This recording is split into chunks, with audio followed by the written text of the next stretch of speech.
तो हेलो, मेरा नाम है अभिषेक और स्वागत करता हूं बच्चों आप सभी का हमारे इस प्यारे से खूबसूरत से प्लेटफॉर्म पे जिसका नाम है जेआर कॉलेज। तो यार कैसे हो आप सभी लोग? आई होप आप लोग एकदम बढ़िया होंगे, आप लोग की पढ़ाई एकदम बढ़िया चल रही होगी। ठीक है, तो जैसा कि आपको पता है बच्चों, हम लोगों ने हमारे इस प्लेटफॉर्म पे शुरू किए हुए हैं केमिस्ट्री के लेक्चर्स, जहां पे आप लोग को रेगुलरली केमिस्ट्री के लेक्चर्स मिल रहे हैं 12th स्टैंडर्ड के।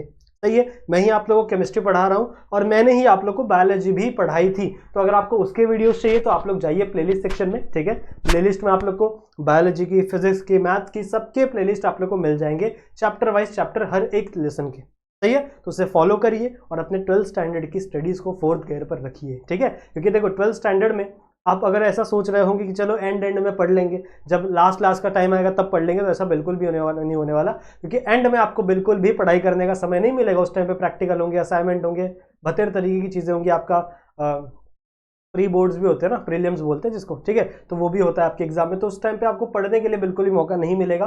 तो जितना अभी समय है उसको यूटिलाइज करो, पढ़ो। ठीक है, आप लोग का बच्चों हम लोगों ने शुरू किया हुआ था सॉल्यूशन वाला चैप्टर। 7 लेक्चर ऑलरेडी कंप्लीटेड है और 8वां लेक्चर मैंने यहां पर लाया हूं। लास्ट वाले लेक्चर में हम लोगों ने शुरू किया था डिप्रेशन इन फ्रीजिंग पॉइंट। ये भी डिप्रेशन इन फ्रीजिंग पॉइंट का ही लेक्चर है, जहां पे हम लोग कुछ न्यूमेरिकल्स को डिस्कस करने वाले हैं और एक थोड़ा सा डेरिवेशन करेंगे। ठीक है, सबसे पहले हम लोग इसको डेरिवेट करेंगे, एक फॉर्मूला बनाएंगे और उसके बाद कुछ न्यूमेरिकल्स को सॉल्व करेंगे हमारे आज के इस लेक्चर के अंदर। ठीक है, चलेगा। तो बच्चों स्टार्ट करते हैं बिना किसी देरी के इस लेक्चर को। देखो, लास्ट वाले लेक्चर में मैंने आपको समझाया था कि फ्रीजिंग पॉइंट डिप्रेशन क्या होता है, डिप्रेशन इन फ्रीजिंग पॉइंट क्या होता है। मैंने आपको बताया था ना बच्चों कि नॉर्मल आपने क्या लिया है, एक आपका सिंपल सा बीकर लिया है और बीकर के अंदर आपने कोई भी सॉल्यूशन डाल दिया, सॉल्यूशन नहीं सॉल्वेंट डाल दिया। This is your solvent. अब ये वाली चीजें मैंने ऑलरेडी लास्ट वाले लेक्चर में बताई हुई है, तो मैं इसको इतना अच्छे से नहीं बताऊंगा यहाँ पे। ठीक है, रफली बता रहा हूँ। ये सॉल्वेंट डाला, इसका टेम्परेचर आपने कम किया, तो कुछ टाइम ऐसा आएगा जहां पर ये क्या हो जाएगा, फ्रीज हो जाएगा। इस टेम्परेचर को, ये प्योर सॉल्वेंट है इसलिए इस टेम्परेचर हम लोग क्या कहेंगे बच्चों, TF0। सही है, एफ क्यों डाला, because it is a freezing point temperature, तो TF0 हो गया। वही बच्चों मैंने क्या किया, एक दूसरा बीकर लिया, इसके अंदर भी मैंने सॉल्वेंट तो वही डाला, पर सॉल्वेंट के साथ साथ बच्चों यहां पे कुछ मैंने सॉल्यूट के मॉलिक्यूल डाल दिए। ठीक है, मैंने कुछ डिफरेंट सॉल्यूट के मॉलिक्यूल डाल दिए और ये क्या बन गया बच्चों, मेरा एक सॉल्यूशन बन गया। सही है, सॉल्यूशन बन गया। अब मैंने आपको बताया था कि भैया जब आप सॉल्यूट से सॉल्वेंट की तरह, सॉल्वेंट से सॉल्यूशन की तरफ जाओगे तो टेम्परेचर क्या हो जाएगा, कम हो जाएगा। इसका फ्रीजिंग पॉइंट क्या हो जाएगा, कम हो जाएगा, जिसकी वजह से इसे हम लोग कहते हैं डिप्रेशन इन फ्रीजिंग पॉइंट। और इसका टेम्परेचर हम लोग दिखाते थे बच्चों TF से। तो इसका टेम्परेचर ज्यादा था और इसका टेम्परेचर कम था, कुछ ऐसा रिलेशन बना था। सही है, फिर मैंने आपको बताया चेंज इन टेम्परेचर इसमें कितना हो सकता है। मैंने आपको बताया था बच्चों चेंज इन टेम्परेचर यानी आपकी TF, डेल्टा TF की वैल्यू कितनी होगी, आपका TF0 माइनस TF। ठीक है, TF0 माइनस TF, ये आपकी वैल्यू क्या हो जाएगी, आपकी चेंज इन टेम्परेचर। ठीक है, चेंज इन टेम्परेचर। यहां तक हम लोगों ने बातें हमारी लास्ट लेक्चर तक रखी हुई थी। अब इसके आगे हम लोग आगे बढ़ेंगे और कुछ चीजें सॉल्व करने की कोशिश करेंगे। ठीक है, इसे बिल्कुल भी भूलना नहीं है, इसको बिल्कुल भी भूलना नहीं है। इसको बड़े बड़े अक्षरों में अपनी किताबों में लिख लेना, that delta TF is equal to TF0 minus TF। ठीक है, इसे बड़े बड़े बुक्स में, बड़े बड़े लेटर में लिख लेना, because it is very important. अब बच्चों आगे चलते हैं। अब आगे हमारे बुक में दिया हुआ है that is relation of delta TF। Delta TF क्या होता है, डेल्टा TF ही है बच्चों आपका depression in freezing point. Delta TF ही है आपका डिप्रेशन इन फ्रीजिंग पॉइंट। सही है, तो आपके एक बोर्ड में ऐसे भी क्वेश्चंस पूछे जा सकते हैं कि state the relationship between depression in freezing point and molality. So you have to know what is the relationship. ठीक है, इनके बीच का रिलेशनशिप क्या है, मैंने आप लोग को बॉइलिंग पॉइंट वाले में बताया था, सेम टू सेम है सारी चीजें। ठीक है, सेम टू सेम है, जैसा वहां पे था वैसे यहां पे है, बस यहां पे F का डिफरेंस है। क्या है, आपकी बुक बता रही है हमें दैट डेल्टा TF यानी आपका change in temperature of freezing point, और you can say your depression in freezing point is always directly proportional to molality, is always directly proportional to molality. सही है, what is mean by molality, मैंने आपको कई बार बताया है इसके पहले के लेक्चर्स में, that is molality is equal to number of moles of solute divide by weight of solvent, ठीक है, वेट ऑफ सॉल्वेंट। और ये वेट किस में होता है बच्चों, ये वेट होता है इन केजी, ठीक है, ये हमेशा वेट किसके अंदर होता है, केजी के अंदर होता है। तो ये फॉर्मूला आप लोगों ने पढ़ा होगा 11th स्टैंडर्ड में कहीं ना कहीं, ठीक है। तो मोलालिटी मोलारिटी फॉर्मेलिटी से बड़ी सारी चीजें हम लोग पढ़ते हैं, ठीक है, फॉर्मेलिटी भी है एक का सब्सटेंस है। Now here what is this, this small m will always donate as molality. अगर बड़ा m रहेगा तो मोलारिटी, अगर छोटा m रहेगा तो मोलालिटी। तो आपकी बुक क्या कह रही है, यानी साइंटिस्टों ने क्या कहा है, दैट योर डेल्टा TF यानी your depression in freezing point will always directly proportional to your molality. Clear है। अब आप लोगों ने पहले भी पढ़ा हुआ है, आप लोगों ने पहले भी पढ़ा हुआ है कि अगर बच्चों मैं इस प्रोपोर्शनैलिटी के साइन को हटाता हूं तो यहां पर क्या लगेगा, एक कांस्टेंट लग जाएगा, यानी इज इक्वल टू लग जाएगा, और यहां पर क्या लगेगा, एक कांस्टेंट लग जाएगा। अब देखो लास्ट टाइम, लास्ट वाले बॉइलिंग पॉइंट वाले में मैंने जो कांस्टेंट लगाया था वो KB था, that is boiling point constant, या फिर आप कह सकते हो depression in boiling point constant था वो, ठीक है, इब्यूलियोस्कोपिक कांस्टेंट था ना वो। यहां पे ये जो कांस्टेंट है बच्चों, this constant is known as KF। इसको हम लोग कैसे दिखाएंगे बच्चों, KF, और यहां पे आप लगा देंगे बच्चों आपका M, सही है। सो दिस इज KF। इस KF का नाम क्या है, इसको हम लोग कहते हैं फ्रीजिंग पॉइंट डिप्रेशन कांस्टेंट, और यू कैन से a different name that is cryoscopic constant, ठीक है। तो इसका दो नाम है, यहीं कहीं लिख देते हैं, कहां लिखे कहां लिखे कहां लिखे कहां लिखे, चलो यहीं लिख देते हैं, वेयर, ये तो आप लोग को पता ही है ना, ये मैं नहीं लिख के दूंगा, ये आपका क्या है, this is the change in temperature of freezing point, और you can say depression in freezing point. And what is this, this is molality. मैं सिर्फ इसका बता रहा हूं, where KF is equal to, KF दो चीजें हो सकती है, या तो है बच्चों आपका ये freezing point depression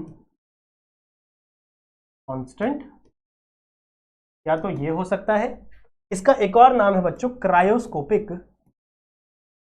cryo CRY, cryoscopic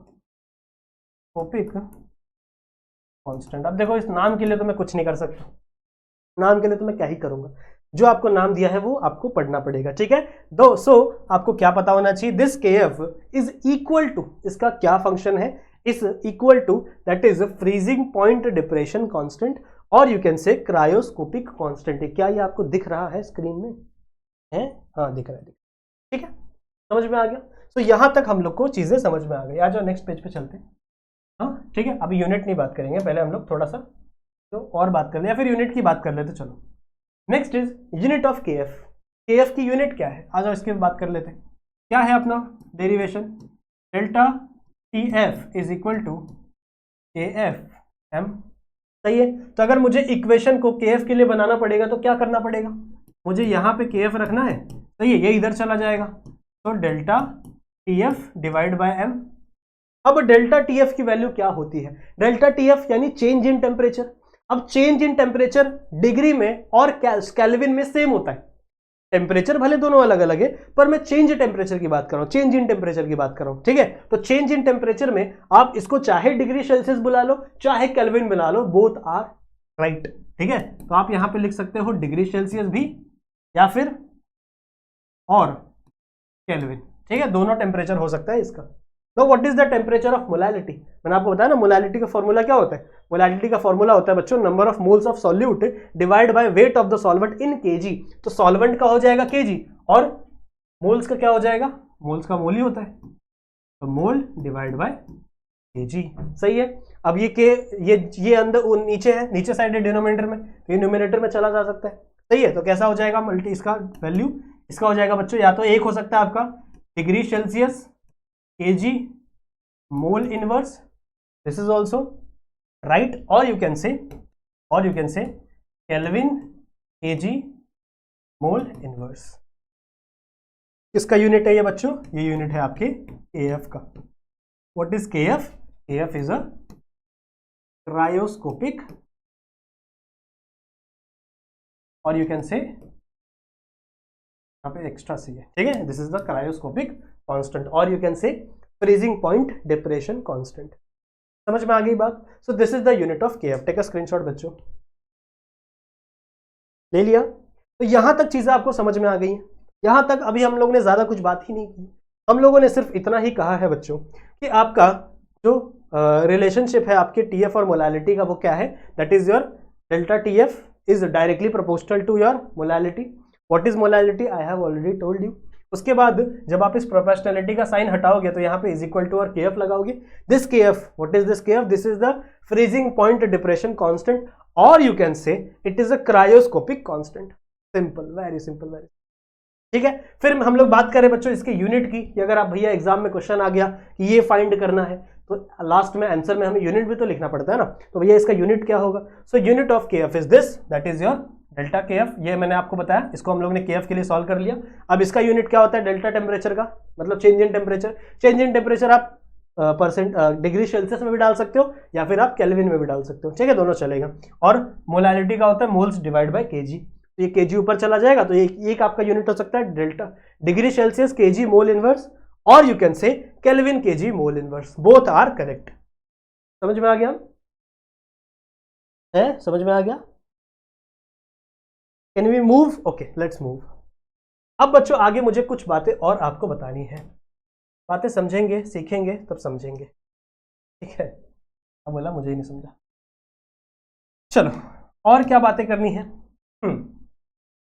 अभी तक हमें पता चला है delta TF is equal to KF यानी molality.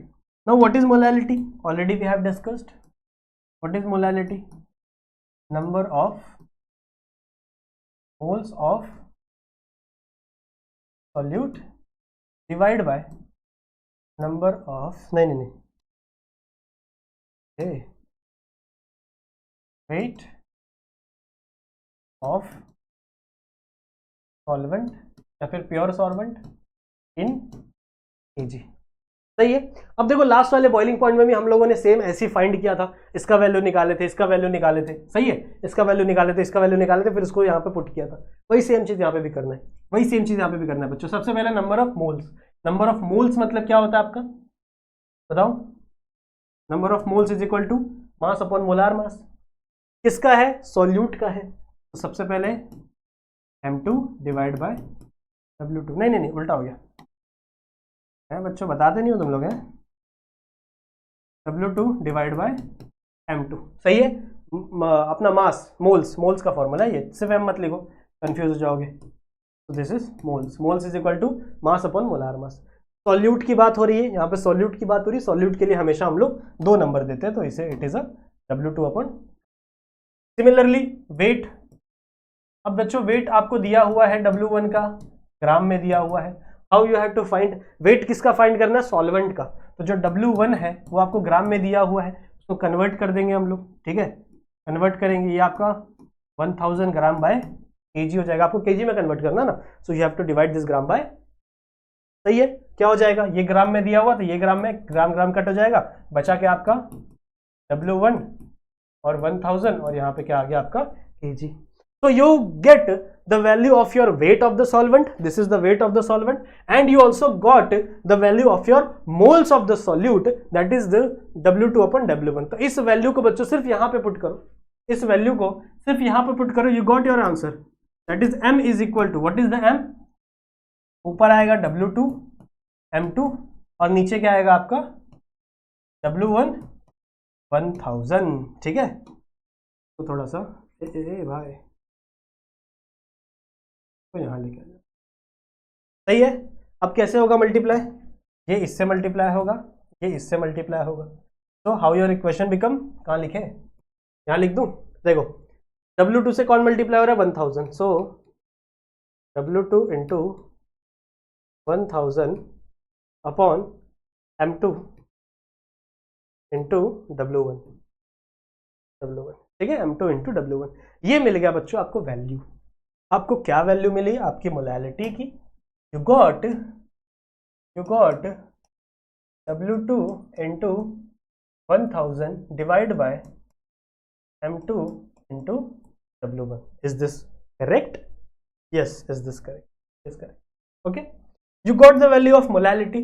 now we have to put this the value of molality in the equation, this equation. We have the molality. Okay, let's put is the equation. Our equation is delta Kf is equal to Kf m.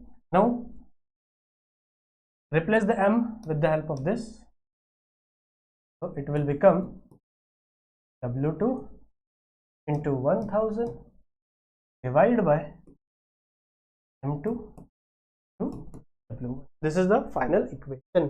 ये बच्चों आपको हो सकती है आपकी final equation. और आप क्या कर सकते हो, आपकी बुक क्या की है, आपकी बुक ने m2 के लिए भी इक्वेशन बनाया. इसी तरीके से आपकी बुक ने क्या किया, m2 के लिए भी इक्वेशन बनाया. You can also do. आप सेम टू सेम चीजें कर सकते हो बच्चों. m2 के लिए बना सकते हो. कैसे बनाओगे, m2 के लिए कैसे बनाओगे? मान लो ये मल्टीप्लाई, ये डिवाइड में है, ये पूरा का पूरा टर्म क्या है, डिवाइड में. अगर ये इधर आएगा मल्टीप्लाई में हो जाएगा. सिमिलरली आपका सिर्फ m2 क्या है, मल्टीप्लाई में, तो ये इधर आके सॉरी सिर्फ आपका m2 इधर क्या है, डिवाइड में, तो ये इधर क्या हो जाएगा बट मल्टीप्लाई में. सही है. तो ये आके इधर ऊपर चला गया, ये वाला वैल्यू क्या हो गया, नीचे चला गया. बस कुछ नहीं करना, बाकी वैल्यू सेम. यानी आपका kf into W2 into 1000 divide by ये वैल्यू यहाँ पे आ जाएगी, delta kf to W1. Same, simple. This is also answer and this is also the equation. These two are the main equation of your depression in freezing point. और इन्हीं दोनों equation को use करके बच्चों हम लोग आने वाले जो न्यूमेरिकल्स है उन्हें सॉल्व करेंगे. समझ में आ गया? क्लियर है? क्लियर है? समझ में आ गया बच्चों? बताओ जरा मुझे, क्या आप लोग को समझ में आ गई ये बात? क्लियर है? स्क्रीनशॉट ले लो इसका भी ले लो. पहले एक काम करो, आगे से लो, है यहां से ले लो. ये इसका लिया था ना, चल ले लो. साइड खड़े हो जाता हूं मैं, रुक जाओ.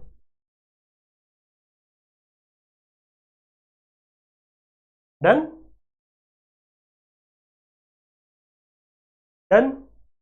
Let's move to numericals.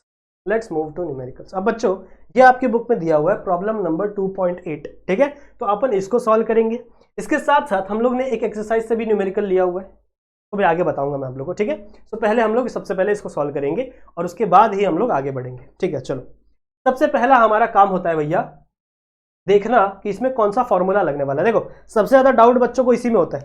बोलते हैं सर हमें कंसेप्ट सब समझ में आ जाते हैं, हमें फॉर्मूला सब देख के समझ में आ जाता है. ठीक है, कैसे सॉल्व करना है वो भी पता है, पर दिक्कत ये है कि जब हम एग्जाम में बैठते हैं और हमारे सामने कोई भी एक किसी भी लेसन से एक क्वेश्चन उठा के दे दिया जाता है, तो हमें यही नहीं पता चलता कि हम कौन सा फॉर्मूला अप्लाई करें, कौन सा फॉर्मूला हम वहां पर लगाएं जिससे हमें हमारा एक डिराइव या फिर हम लोग कह सकते हैं जो चाहिए वैल्यू वो हमें मिल सकता है. कैसे पता चलेगा? क्वेश्चन पढ़ के पता चलेगा यार. अगर इस क्वेश्चन को पढ़ो तो यहीं पे दिया हुआ है, देखो फ्रीजिंग पॉइंट देख रहा है, इसे कलर से बनाओ, ये देखो साफ साफ यहाँ पे लिखा हुआ है फ्रीजिंग पॉइंट. और फ्रीजिंग पॉइंट कहाँ आएगा? फ्रीजिंग पॉइंट आपके डिप्रेशन फ्रीजिंग पॉइंट में आएगा ना. ठीक है, यहाँ पे आपको क्या क्या दिया हुआ है, यहाँ पे देखो आपको केल्विन में वैल्यू दी हुई है, अलग अलग चीजें दी हुई है. आपने बस फ्रीजिंग पॉइंट देख लिया. अगर आपने गलती से भी, मतलब देखना ही है, अगर आपने फ्रीजिंग पॉइंट देख लिया ना बच्चों, तो आपके दिमाग दौड़ जाना चाहिए. ठीक है, आपके दिमाग में जो घोड़े हैं ना वो दौड़ने लगने चाहिए और आपको पता होना चाहिए कि भैया आप देखो फ्रीजिंग पॉइंट से सवाल आया हुआ है. तो हमें फॉर्मूला कौन सा लगाना पड़ेगा? फटाक से क्या करो, पीछे जाके उस फॉर्मूले को लिख लो, वरना बाद में आप भूल भी सकते हो. तो फटाक से जाके फॉर्मूले को क्या करो, लिख लो. क्या था formula? Delta KF is equal to, delta KF नहीं यार, TF लिख देता हूँ मैं. Delta TF is equal to what is the formula? KF के अंदर क्या था, 1000 into W2 divide by W1 into. Is this right? Yes, it is very right. सही बात है. तुरंत ये फॉर्मूला लिख दो. फॉर्मूला लिख दिया, आधी टेंशन तो यहीं खत्म. आधा टेंशन तो बच्चों यहीं पे खत्म हो गया. उसके बाद तो क्या करना है आपको, डिलीट हो गया. उसके बाद तो क्या ही करना है आपको, सिर्फ और सिर्फ वैल्यू पुट करनी है, सॉल्व करनी है. यहाँ से वैल्यू ढूंढ लो कौन सी किसकी वैल्यू है और बस उसको सॉल्व कर दो. अब कैसे ढूंढना है वो जरा बात करते हैं. सबसे पहले हम लोग बात करेंगे बच्चों गिवन डाटा की. सबसे पहले let's talk about given data. यहाँ पे मैं एक लाइन खींच रहा हूँ, होप सो ये स्ट्रेट हो. And let's talk about given data. कौन कौन सी चीजें आप लोग को दी हुई हैं आपके इक्वेशन में. सबसे पहला क्या दिया बच्चों? अब देखो यहाँ पे दो चीजों की बात हो रही है. 1.02 gram of urea when dissolved in 98.5 gram of certain solvent. अब यहां से हमको ठीक ठीक ये पता चल रहा है कि आपका यूरिया जो है this urea is your solute, सही है, और there is certain solvent, solvent का नाम नहीं दिया हुआ, दिस इज योर सॉल्वेंट। क्या है सॉल्वेंट? नहीं पता, इतना पता चल गया आप लोग को। आप लोग को हमेशा सॉल्यूट को 2 नंबर देना है, सॉल्वेंट को 1 नंबर देना है, याद रखेंगे, ठीक है, याद रखेंगे। ओके, समझ में आ गया। पहला क्या दिया होगा, ध्यान से पढ़ेंगे सब समझ में आएगा, ध्यान से पढ़ेंगे सब समझ। पहले क्या दिया हुआ बच्चों, लाइन खींचो और लिखना शुरू करें। आपको दिया बच्चों 1.02 ग्राम ऑफ यूरिया, मतलब आपको दिया हुआ है वेट, सॉल्यूट है तो W2 कितना वेट दिया हुआ है बच्चों, 1.02 ग्राम दिया हुआ है, सही है। एंड सॉल्वेंट का भी वेट दिया हुआ है, यानी आपका W1 कितना दिया हुआ है आपका, दैट इज कहां गया, हाँ 98.5 ग्राम दिया हुआ है। बात समझ में आ गई है। फिर क्या दिया बच्चों, decrease its freezing point by 0.211 kelvin. Now इसका फ्रीजिंग, ये क्वेश्चन क्या कह रहा है कि जब आपने यूरिया को इस सॉल्वेंट में मिला दिया तो इस सॉल्वेंट की जो फ्रीजिंग पॉइंट थी वो कम हो गई, कितने से कम हो गई, डिफरेंस दिया हुआ है यहां पे, दैट इज 0.211, यानी आपको दिया हुआ है डेल्टा टी एफ की वैल्यू दी हुई, कितना दिया हुआ बच्चों, 0.211 केल्विन। बात समझ में आ गई, ठीक है, बात समझ में आ गई। अब देखो यहां पे एक चीज खत्म हुई है, उसके बाद यहां पे देखो मोलार मास ऑफ यूरिया दिया हुआ है, ऑलरेडी गिवन दिया हुआ है, मोलार मास ऑफ यूरिया यानी आपका M दिया हुआ है, यूरिया क्या है, सॉल्यूट है, यानी M2 आपको दिया हुआ है, M2 कितना है 60 ग्राम मोल इनवर्स, सही बात है, बिल्कुल सही बात है। और कुछ दिया हुआ क्या, नहीं, ये आपका पहला सॉल्यूशन हो गया। Now let's talk about second solution, 2 solution दिए हुए यहां पे, ठीक है। फिर क्या बोला है, 0.609 ग्राम ऑफ अननोन कंपाउंड, ठीक है, एक अननोन कंपाउंड है, when dissolved in 86 gram of the same solvent, same to same solvent में क्या किया, इसको हम लोग ने डिसॉल्व किया, जो सॉल्वेंट यहां पे लिए थे वही सॉल्वेंट या दूसरे में भी लिया है, और ये जो अननोन सॉल्यूट है इसका वेट कितना है बच्चों, 1.608। Now it is also solute, and इसको हम लोग किससे दिखाएंगे बच्चों, W2 से, कितना है ये 1.609 ग्राम। अब आपको एक चीज ध्यान रखनी है, ध्यान से सुनो, एक चीज ध्यान रखनी है। अब अगर आप देखो यहाँ पे 2 W2 है, वैसे ही 2 W1 भी आएगा, 2 M1 भी आएगा, 2 M2 भी आएगा, तो आपको कंफ्यूज ना होने के लिए इसमें आपको एक डैश लगा देना है, ठीक है, आपको इसमें क्या लगा देना है, एक डैश। मतलब अगर आपने W2 डैश की वैल्यू पूछी तो W2 डैश मतलब आप दूसरे कंपाउंड की बात कर रहे हो, जो हम लोग का दूसरा सॉल्यूशन बना है, 2 सॉल्यूशन है यहाँ पे, एक सॉल्यूशन ये, एक सॉल्यूशन ये, ठीक है, आपका ये सॉल्यूशन अलग है, ये सॉल्यूशन अलग है। अगर आपको नॉर्मल मतलब पहला वाला सॉल्यूशन का पूछा तो इसमें कोई भी डैश नहीं लगाए, और इसकी जो वैल्यू उसमें सब में क्या लगा देना, आपको डैश लगा देना है, ताकि आप कंफ्यूज ना हो, ठीक है, ताकि आप कंफ्यूज ना हो। बात समझ में आ गई। यहां पे क्या देखना है बच्चों, आपको दूसरे में क्या देना है, 86 gram of the same solvent, मतलब आपका जो W1 है, W1 डैश है, वो कितना है 86 ग्राम है, ठीक है, 86 ग्राम है। Now what is the next, depression in the freezing point by 0.34 kelvin, ठीक है, तो मतलब इसका डेल्टा TF का वैल्यू कितना है 0.34 केल्विन, और इसमें भी एक डैश लगा दो क्योंकि दूसरे सॉल्यूशन की बात हो रही है। Calculate the molar mass of the unknown compound, what we have to find, to find, देखो यहाँ पे टू फाइंड, क्या हमें पता करना है, हमें यह पता करना है that calculate the molar mass of unknown compound, ये जो अननोन कंपाउंड हम लोग ने लिया है ना बच्चों, इसका हमें क्या फाइंड करना है, molar mass. Now this compound is solute, तो M2 हमें क्या करना है, फाइंड कर, ठीक है, M2 हमें क्या करना है, बराबर इसका M2 फाइंड करना है, M2 डैश फाइंड करना है, ठीक है, समझ में आ गया, बातें क्लियर है, यहां तक चीजें क्लियर है आप लोग को। अब यहां पर अगर आप देखो तो 2 प्रकार के सॉल्यूशन बनेंगे, दो प्रकार के क्वेश्चन बनेंगे, एक क्वेश्चन आपका इसको सॉल्व करेगा और एक क्वेश्चन आपका इसको सॉल्व करेगा। तो तो आपकी बुक ने क्या किया है, आपकी बुक में सॉल्यूशन कैसा है पता है, उसने पहले इसको सॉल्व किया। आप लोग देखो आपके पास m2 की वैल्यू है, आपके पास इसकी वैल्यू है, ठीक है, डेल्टा TF की वैल्यू है, आपके पास W1 की वैल्यू है, W2 की वैल्यू है, सही है। तो मतलब आपके पास सिर्फ KF की वैल्यू नहीं है, KF वैसे भी कांस्टेंट होता है, KF दोनों में कांस्टेंट है, काट दो कोई दिक्कत की बात नहीं, छोड़ो भाड़ में जाए KF। वैसे भी आप लोग एक चीज में शायद मैं बताना भूल गया कि अगर दो सॉल्यूशन में सेम सॉल्वेंट होगा, ध्यान से सुनना, ये बात शायद मैंने भूल गया बताना, यहां लिख लो, यहां लिख लो, if two solution have same solvent, अगर सेम सॉल्वेंट होगा बच्चों तो दोनों सॉल्यूशन की, ठीक है, जो KF वैल्यू होगी बच्चों, the KF value of both the solution will be same, दोनों क्या होगी बच्चों, सेम होगी।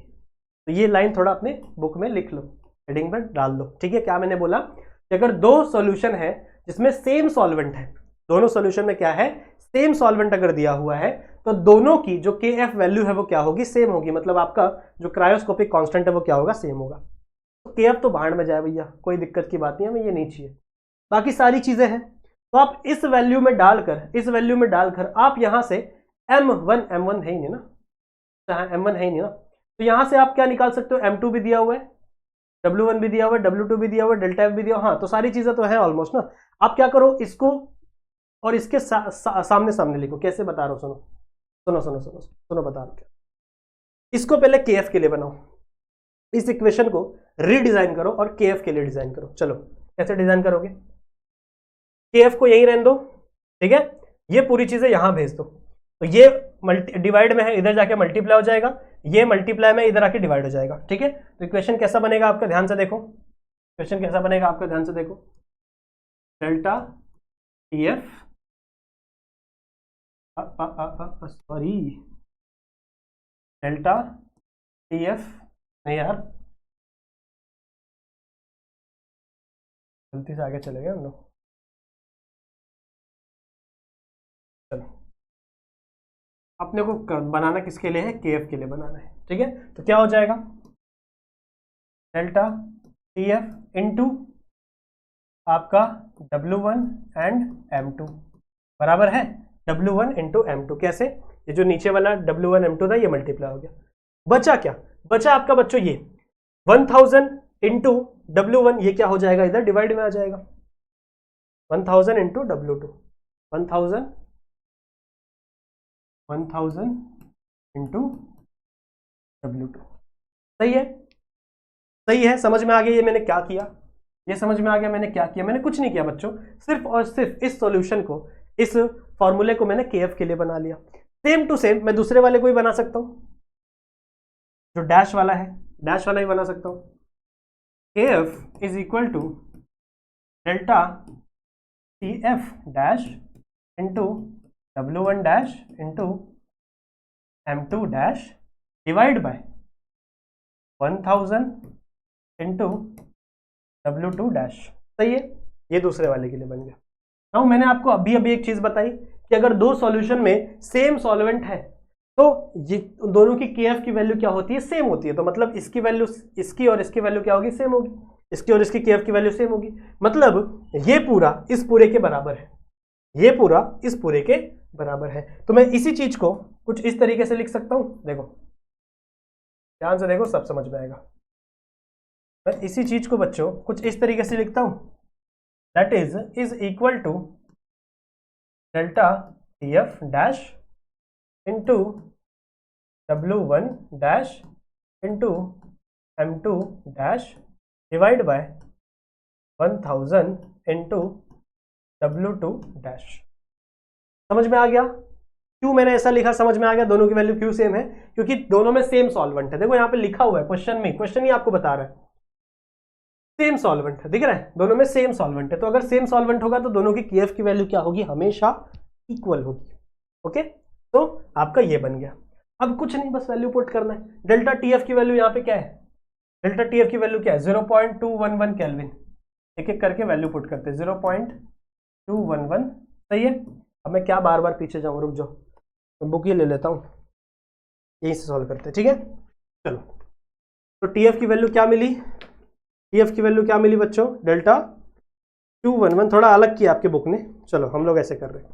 फिर W1 की वैल्यू क्या है, W1 की वैल्यू है आपकी 98.5 और W2 M2 की वैल्यू क्या है, M2 की वैल्यू है आपकी 60 जो गिवन है, डिवाइड बाय 1000 इनटू W2 कितना दिया हुआ है 1.02 इज इक्वल टू अब इसको भूल जाओ, इसको तो भूल जाओगे तो भी चलेगा, तो भूल जाओगे तो भी चलेगा, इज इक्वल टू इसकी बात करते हैं। नाउ इसमें डेल्टा टी एफ कितना है, डेल्टा टी एफ है 0.34 केल्विन मल्टीप्लाई बाय W1 की वैल्यू कितनी दी हुई है, W1 डैश की वैल्यू दी हुई है 86 मल्टीप्लाइड बाय M2 हमें फाइंड करना है, सही है। M2 क्या करना है बच्चों, हमें फाइंड करना है, भूल जाओ M2 को 100 और मल्टीप्लाई बाय आपका W2 डैश कितना दिया हुआ है 1.609 ग्राम, सही है 1.609 सब लिखा हुआ है मैंने, देखो 1.609, तो वही चीजें मैंने यहाँ पे क्या कर दी, पुट कर दी। अब तो इजी है सॉल्व करना, अब तो सॉल्व करना इजी है, बहुत इजी है, बहुत इजी है। सबसे पहले तो ये 1000 इधर ही काट दो, भूल जाओ 1000 को, ठीक है, 1000 को यहीं पे कट कर दो बच्चों। अब सॉल्व करो, चलो सॉल्व करते हैं, लेट मी ओपन। क्या होगा 0.211 मल्टीप्लाइड बाय 98.5 मल्टीप्लाइड बाय 60 जो भी आंसर आया डिवाइड बाय 1.02, यहाँ पे आंसर आएगा बच्चों हमारा 1222.56 इज इक्वल टू, यहाँ पे क्या आएगा आंसर 0.34 मल्टीप्लाइड बाय 86, कितना आंसर आया 22.24 डिवाइड बाय 1.609, तो आंसर आया आपका 18.17 इंटू M2, सही है। ऐसा भी कर सकते हो या फिर ऐसा मत करो, ऐसा मत करो, क्यों बताता हूं मैं, पहले इसको मल्टीप्लाई कर लो, यानी आपका 0.34 इंटू 6, तो आएगा आपका 29.24 इंटू M2 डिवाइड बाय 1.609, सही है। अब इसको इससे मल्टीप्लाई कर दो, ये भी आप कर सकते हो, कैसे करोगे आप 1222.56 मल्टीप्लाइड बाय 1.609 कितना आएगा 1967.09 is equal to 29.24 into M2, सही है। यही इधर आके क्या हो जाएगा, इधर मल्टीप्लाई में है, इधर आके क्या हो जाएगा डिवाइड, इस वैल्यू को इससे डिवाइड कर दो, दिस वैल्यू डिवाइड बाय 29.24, तो आंसर आएगा बच्चों आपका 67.27। क्या ये सही है, क्या ये सही है, आंसर आपका आया है लास्ट, कहाँ लिखें, M2 का वैल्यू आया है 67.27। M2 क्या है आपका मोल है, का वैल्यू किस में आएगा, मोल में आएगा, सही है, मोल में नहीं आएगा, ग्राम पर मोल में।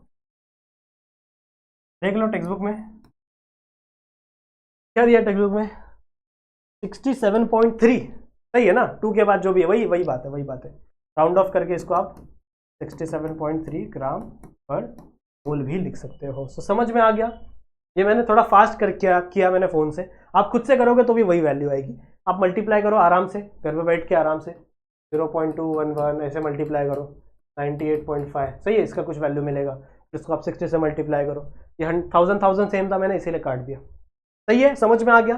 तो यहां से हमको बच्चों M2 की वैल्यू क्या मिल गई 67.3 और यू कैन से 67.27, दोनों ही सही है, दोनों ही, ये मेरी वाली वैल्यू तो और एक्यूरेट है, या आपने राउंड, या आपकी बुक ने राउंड ऑफ करके दिए थे, समझ में आ गया, ठीक है। तो इसका स्क्रीनशॉट ले लो, फिर हम लोग आगे बढ़ते हैं, यहां से लो, यहां से लो, ले लिया, चलो ले लिया, चलो अब बच्चों हम लोग एक एक्सरसाइज का क्वेश्चन लेने वाले हैं, ठीक है। आप लोग में से बहुत सारे बच्चों को हमेशा ऐसा लगता होगा ना कि सर हमेशा सॉल्व एग्जाम्पल ही करवा देते हैं, सर सॉल्व एग्जाम्पल करके निकल जाते हैं, वो तो ऑलरेडी सॉल्व है हमारे बुक में।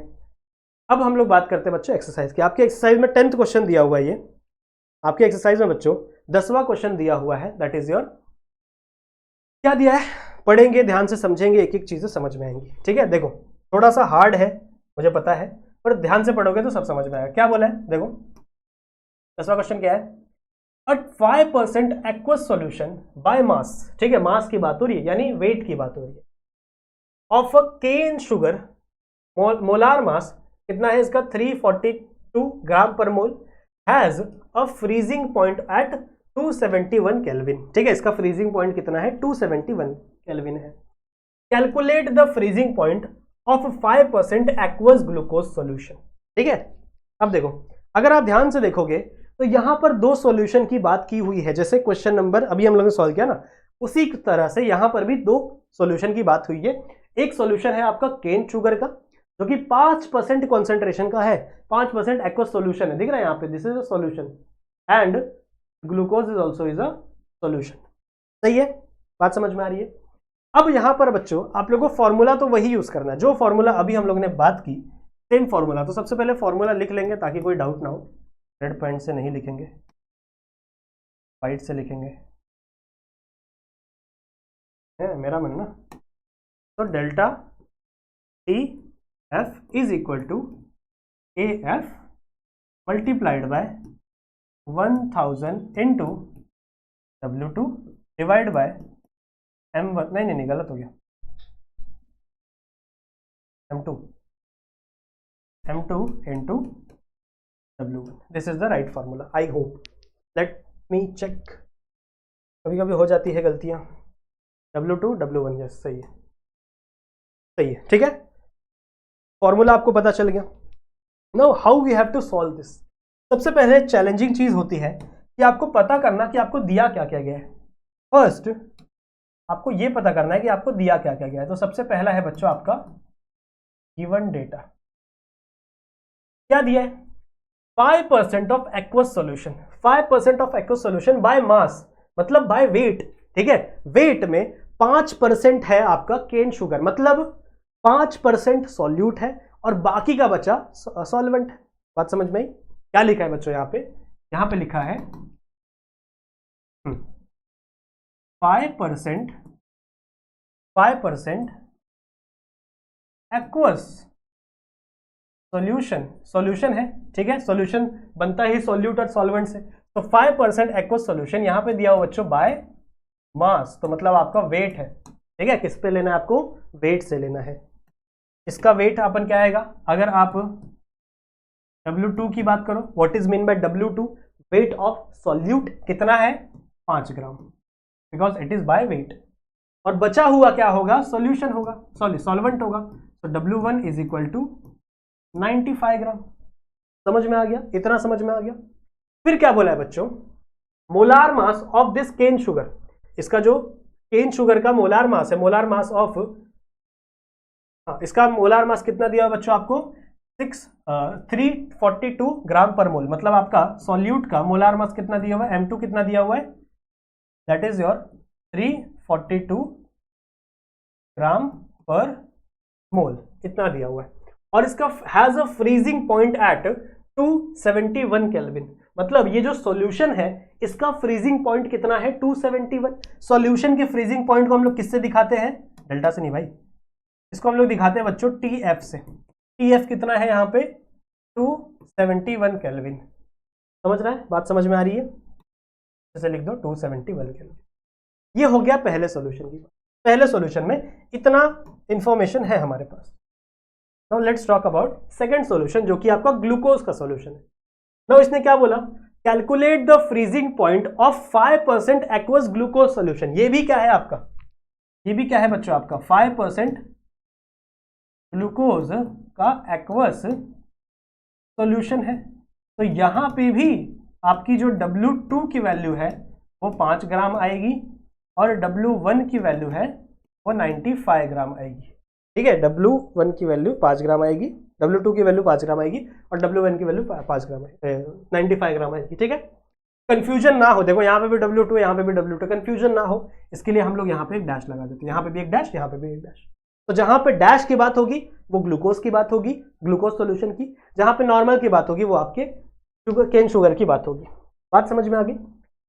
अब इसका फ्रीजिंग पॉइंट हमें क्या करना है, पता करना है, यानी आपको पता करना है बच्चों TF डैश। क्या पता करना है आपको, TF डैश को क्या करना है बच्चों, आपको फाइंड करना है। Are we cleared? इतनी बातें समझ में आ गई हैं, आई होप आप लोगों को इतनी चीजें तो क्लियरली समझ में आ गई होंगी। ओके, एक चीज हमको पता है, अब बच्चों इसका मोलार मास दिया नहीं हुआ, देखो ग्लूकोज का मोलार मास दिया नहीं हुआ, M2 की वैल्यू दी नहीं हुई, आप फाइंड कर सकते हो कैसे, आ जाओ कैलकुलेशन करते हैं। ये आपको टू फाइंड में है, टू फाइंड में ये लिख लेना, टू फाइंड। नो नेक्स्ट, आ जाओ करते हैं सॉल्यूशन। सबसे पहले हम लोग फाइंड करेंगे बच्चों M2 dash. Let's find M2 dash. What is mean by M2 dash? It is molar mass of glucose. Because dash किसके लिए हम लोग लगा रहे हैं, ग्लूकोज के लिए लगा रहे हैं। You know ग्लूकोज का फॉर्मूला C6H12O6, सही है, C6H12O6। अब इससे हम लोग मॉलिक्यूलर मास फाइंड कर सकते हैं, बड़ा ही आसान है यार। कैसे फाइंड करोगे, कार्बन का एटॉमिक मास नंबर कितना होता है 12, तो 12 इंटू 6 प्लस हाइड्रोजन का 1 ही होता है तो 12 इंटू 1, सही है, प्लस ऑक्सीजन का कितना होता है 16, तो 16 इंटू 6, 16 इंटू 6 क्योंकि 6 ऑक्सीजन है ना। अगर आप इसे सॉल्व करें, ध्यान से सुनेंगे, अगर आप इसे सॉल्व करें कितना, 12 into 6 72 plus 72 plus 12 plus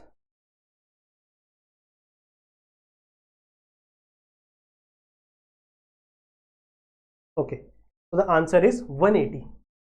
answer कितना आ गया बच्चों आपका 180 ग्राम पर मोल।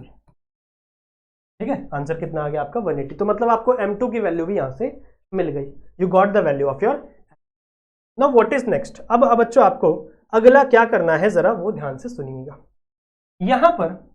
यहां पर आपको TF की वैल्यू दी हुई है, फॉर्मूले में T डेल्टा TF डालना है, पर आपको कितनी वैल्यू दी हुई है, TF की वैल्यू दी हुई है।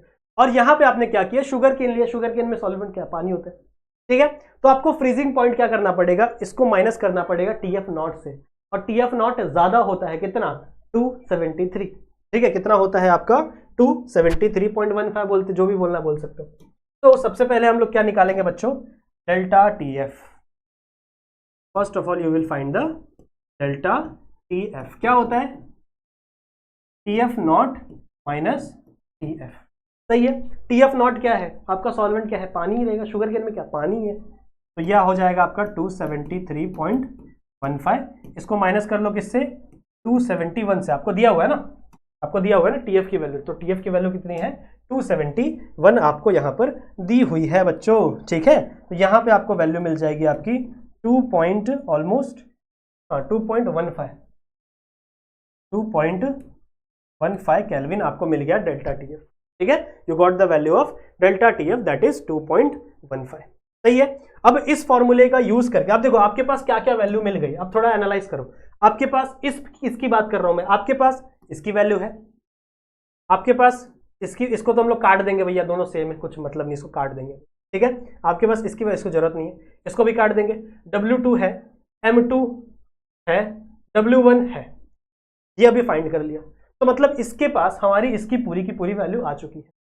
सेकंड इसकी बात करते हैं, इसमें अपने पास W2 है, अपने पास W1 है, अभी हम लोग ने M2 फाइंड किया 180। ठीक है, और डेल्टा TF हम लोग क्या करना है, पता करना पड़ेगा ना, डेल्टा TF फाइंड करना पड़ेगा ना, क्योंकि यहाँ पे हम लोग को TF दिया हुआ है, हम लोग क्या दिया हुआ है, TF दिया हुआ है, तो TF भी हम लोग फाइंड कर सकते हैं। टेंशन मतलब बताऊंगा आप लोग को, टेंशन मतलब इजी आराम से। ठीक है,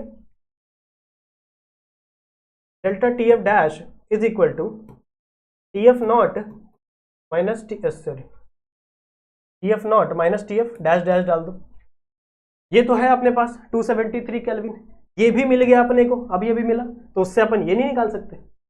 आराम से निकाल सकते हैं ना बच्चों, तो ये भी अपने को मिल जाएगा, टेंशन नहीं लेने का। ठीक है, समझ में आ गई बातें?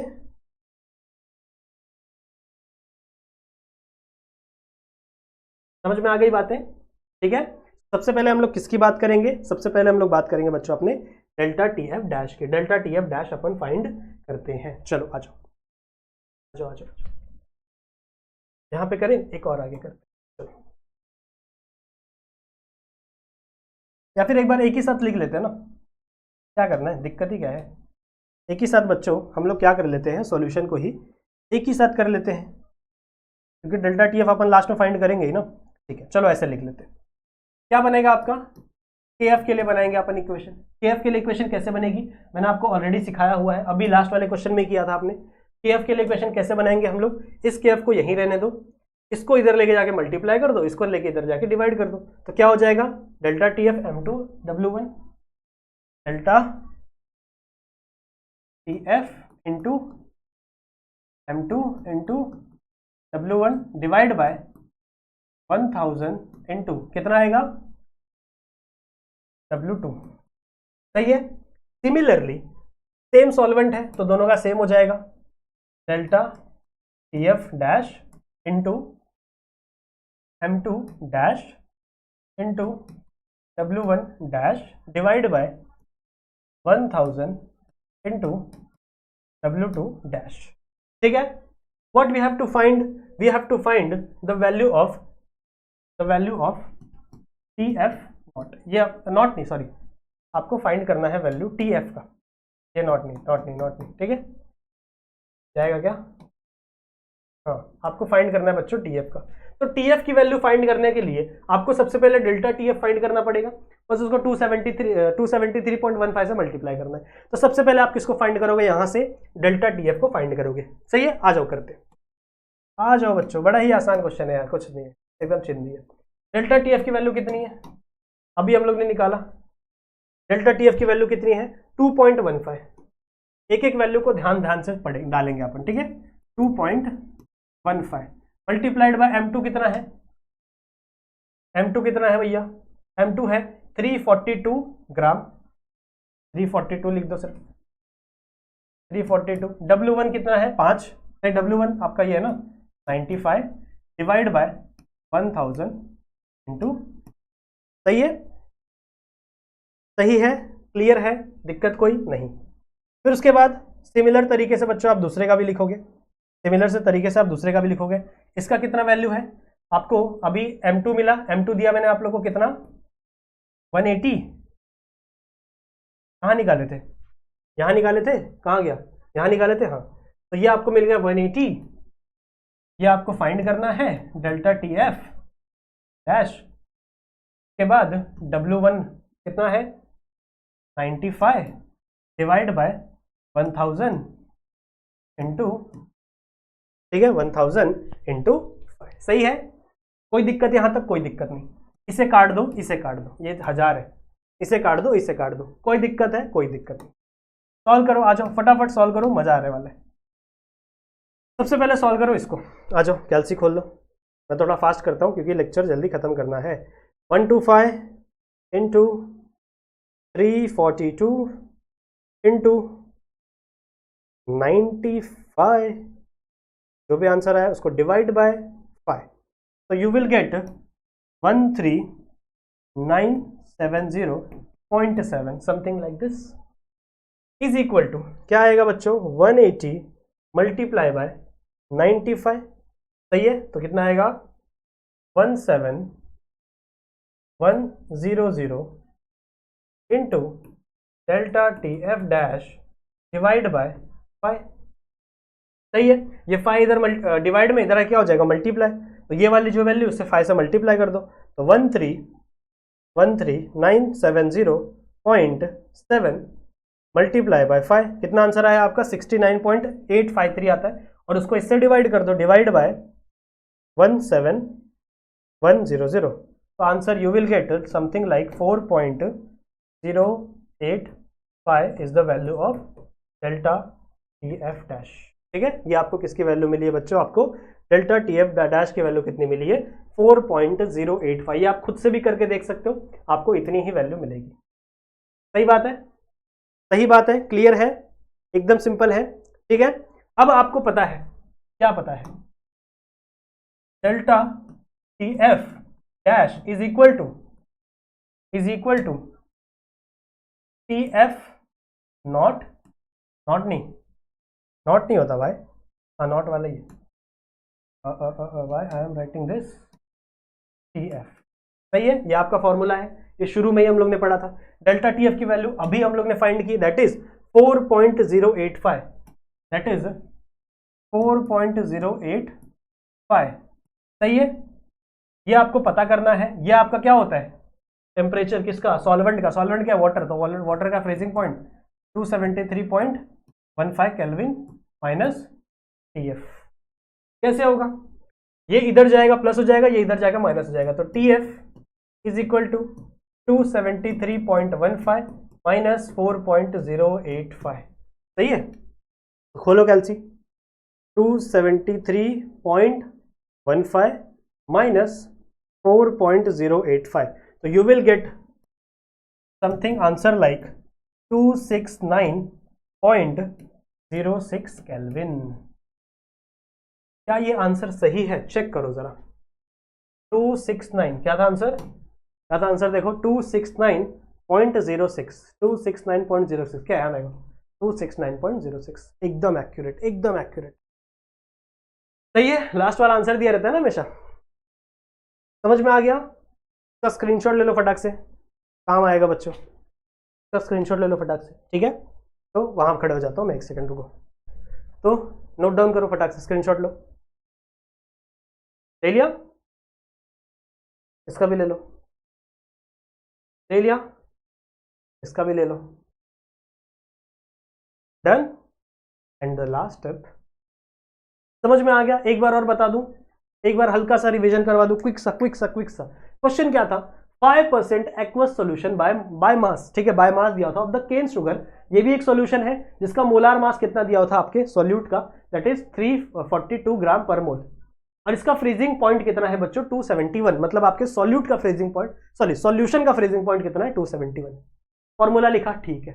गिवन डाटा में आ जाओ, सबसे मेन इंपॉर्टेंट ही आपको अलग अलग करके लिखना आना चाहिए। क्या लिखा था मैंने, 5% ऑफ एक्वस सोल्यूशन, ये इसका पार्ट है, ये वाला इसका पार्ट है, ये अलग है, एक सेकेंड ना, ये वाला अलग है, ये वाला अलग है। सही है, क्या बोला मैंने, समझ में आ गया। तो 5% एक्वस सोल्यूशन है बाय मास, तो मतलब आपका सॉल्वेंट कितना हो जाएगा 5 ग्राम, सॉल्यूट हो जाएगा 5 ग्राम, सॉल्वेंट हो जाएगा 95। इसका मोलार मास दिया हुआ है 342, यह आ गया, और आपका freezing point of solvent TF कितना हुआ है 271 ग्राम, सॉरी 271 केल्विन। सिमिलर तरीके से दूसरे का भी क्या है, 5% एक्वस दिया हुआ है, 5% एक्वस मतलब इसका भी क्या हो जाएगा W2 5 ग्राम हो जाएगा, W1 क्या हो जाएगा 95। दोनों को डिफरेंशिएट करने के लिए मैंने डैश डैश डाल दिया। सही है, अब दोनों के अंदर क्या है, पानी ही है, पानी he is the same solvent. आपको क्या फाइंड करना है बच्चों, टीएफ फाइंड करना था, यानी आपका इस सॉल्यूशन का फ्रीजिंग पॉइंट कितना है, that you have to find. सबसे पहले मैंने क्या किया, सबसे पहले बच्चों मैंने मोलार मास फाइंड किया ग्लूकोज का, क्योंकि हमको M2 दिया नहीं हुआ, और हम ग्लूकोज का मोलार मास कुछ इस फॉर्मूले से फाइंड कर लेते। सही है ना, जितने भी इसका मॉलिक्यूलर वेट होते हैं मल्टीप्लाई बाय देयर एटम, कितने एटम है multiply by there molecular weight, और सबका ऐड कर दो तो आपको ये वैल्यू मिल जाएगा। सही है, आपको डेल्टा टीएफ चाहिए था पहले वाले का क्या चाहिए था आपको, डेल्टा टीएफ, क्योंकि आपको सिर्फ टीएफ दिया हुआ था, फॉर्मूले में डेल्टा टीएफ लगाना है। तो ये इस फॉर्मूले से आपने आप डेल्टा टीएफ सॉल्वेंट का कितना था 273.15, यानी आपका 0 डिग्री, ये डिग्री में 0 डिग्री होता है, माइनस इतना किया तो आपको डेल्टा टीएफ कितना आ गया, मतलब change in temperature of solution कितना आ गया 2.15 केल्विन आ गया। सही है, फिर मैंने आपको बताया था कि अगर सेम सॉल्वेंट होते तो दोनों का केएफ का वैल्यू सेम होता है, केएफ के लिए इक्वेशन बनाया और दोनों वैल्यू क्या हो गए, सेम हो गया, दोनों कांस्टेंट सेम हो गया। इसका वैल्यू यहां पुट किया, इसका वैल्यू यहां पुट किया, यहां से हम लोग ने क्या निकाल लिया, डेल्टा टीएफ निकाल लिया। ठीक है, सॉरी डेल्टा टीएफ डैश निकाल लिया, सॉल्व किया, डेल्टा टीएफ डैश कितना आ गया 4.085 आ गया। सिंपल है, 4.085 आ गया। निकालना क्या था, टीएफ निकालना था, तो टीएफ का इक्वेशन हम लोग ने बना दिया, ये अपना नॉर्मल इक्वेशन, इसमें अपने को निकालना क्या है, ये हमारे पास क्या है, ये है, अभी हम लोग ने फाइंड किया, ये क्या होता है आपका 273.15 नॉर्मल, इसको इधर लिखेगा माइनस किया, आपका आंसर हाथ में। ऐसे क्वेश्चंस आपके एग्जाम में आते हैं। ठीक है, समझ में आ गया, क्लियर है। सो बच्चों आई होप आप लोग को ये वीडियो पसंद आई होगी। सही है। आई होप इस वीडियो में जितने भी मैंने न्यूमेरिकल्स करवाए, जितने भी डेरिवेशन करवाए, वो आप लोग को क्लियरली समझ में आए होंगे। ठीक है, मैं ये उम्मीद करता हूँ कि आप लोग को ये लेक्चर बहुत अच्छा लगा होगा। इस वीडियो को जरूर से शेयर करना अपने दोस्तों के साथ। इस चैनल पे नए हो तो चैनल को सब्सक्राइब जरूर से कर देना, वीडियो को लाइक जरूर से कर देना बच्चों। ठीक है, अगले वाले लेक्चर में हम लोग ऑस्मोटिक प्रेशर के बारे में समझेंगे। सही है, और एक वैन हॉफ फैक्टर भी बचा हुआ है, उसको भी हम लोग कवर करेंगे। उसके बाद हमारा ये लेसन खत्म हो जाएगा। ठीक है, चलेगा। तो बच्चों बहुत मजा आया आज आप लोगों के साथ पढ़ाने में, आप लोगों को पढ़ाने में। ठीक है, तो मिलता हूँ आप लोगों से अगले चैप्टर में, अगले चैप्टर नहीं भाई, अगले लेक्चर में। ठीक है, तब तक के लिए अपना ख्याल रखना एंड कीप